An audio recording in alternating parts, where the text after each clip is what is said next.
Class of 2022, take a moment and look around at each other, at your classmates. We look pretty good, right? Before getting to today, each of us had achieved success in some part of our lives. The first week of class, I scrolled through the biography book containing each of our photos, along with information on where we were born, where we lived, the hobbies we enjoyed, and the career goals yet to be realized. One wrote, "I want to enable home ownership and sustainable farming in developing countries." Another wanted to join an early-stage aerospace startup or advance through the ranks of his company. One hoped to take an enterprise software firm public, and someone else wanted to improve the healthcare system in the United States. Still another wrote about the need for courage in the face of risk.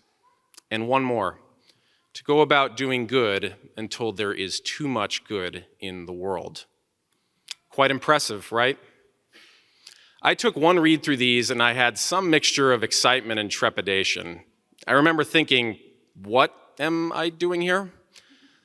But here's the blunt truth. All of us would have been successful and had successful careers without earning an MBA from Wharton's rigorous and prestigious academic program.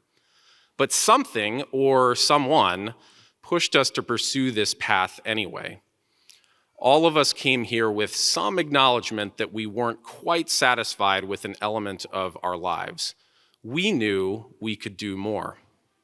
Our class comprises surgeons and salespeople, lawyers and lead engineers, bankers and bond traders, strategists and supply chain managers, along with veterans who served in support of our nation's defense around the world. Their presence has enriched our discussion, enhanced our learning, and made us consider new perspectives in our quest for understanding. As for me, as you heard, I was a journalism major whose goal was to stay as far away as possible from math. So why not come here? I embarked on a career in news as a journalist with the goal of documenting stories to help people understand their community and the broader world. I soon joined the ranks of management at my company and realized that without an understanding of business, I could not possibly hope to solve the challenges facing my industry. Together, we, this class of 2022, labored at least 684 hours in the classroom to get the minimum number of credits required to don this cap and gown. Add in the suggested study time of 20 hours per week over 2 years.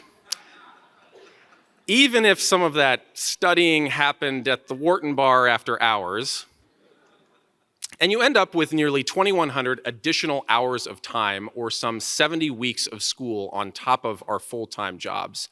To be sure, somebody should check my numbers because math. So what have we actually learned? Well, in the first year, we learned that classes were not always easy.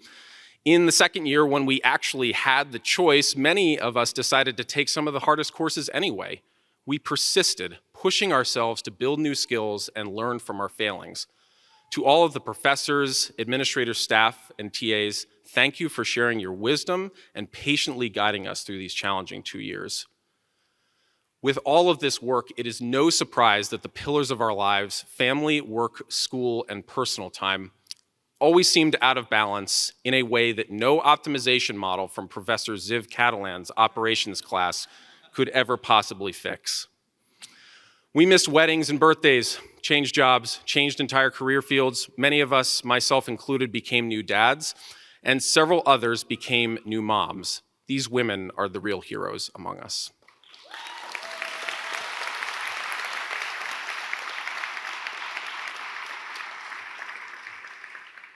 Late nights studying and extended travel on planes and trains. To all of the families, friends, partners, and spouses, thank you for your support, because none of this would be possible without you.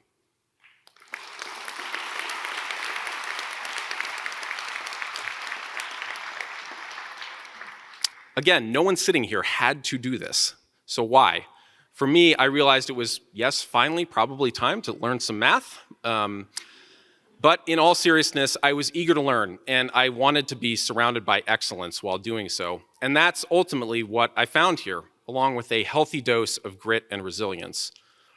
More than 2 years ago, in early 2020, we received word that we had been admitted to Wharton.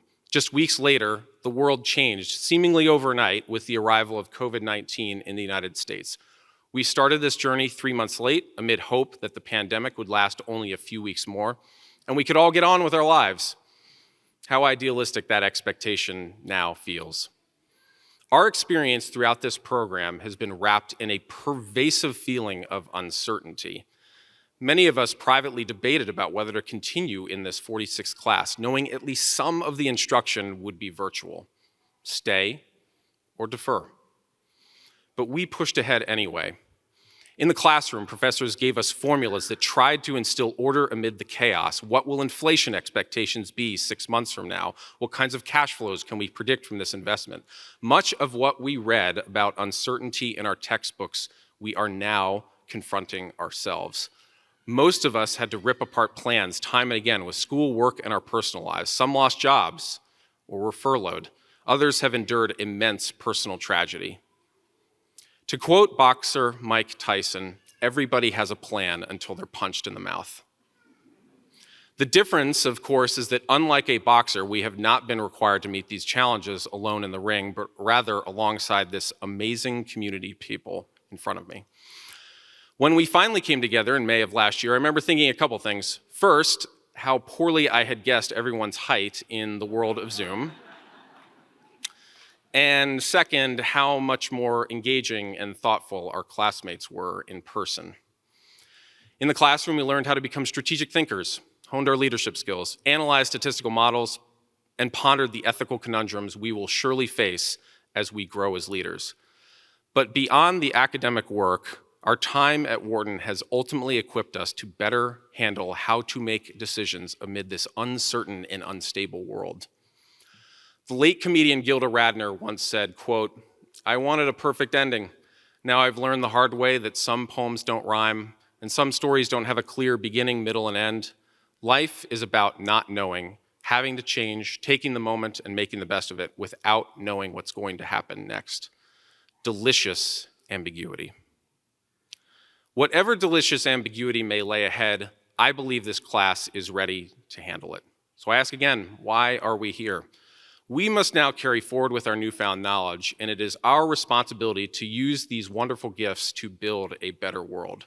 This will not be the last time we face challenge, uncertainty, or crisis. To be sure, the memories of problem sets, case studies, class projects, and readings we've labored over will fade, but not our bonds and friendships.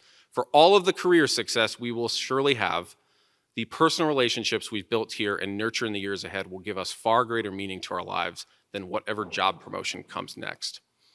So when the email, Slack message, or LinkedIn note comes in from a classmate, write back, or better yet, pick up the phone, have a conversation. And if the call is coming from me, chances are I have once again encountered a math problem I can only solve with a little help from my friends. Thank you all, and congratulations again to the class of 2022.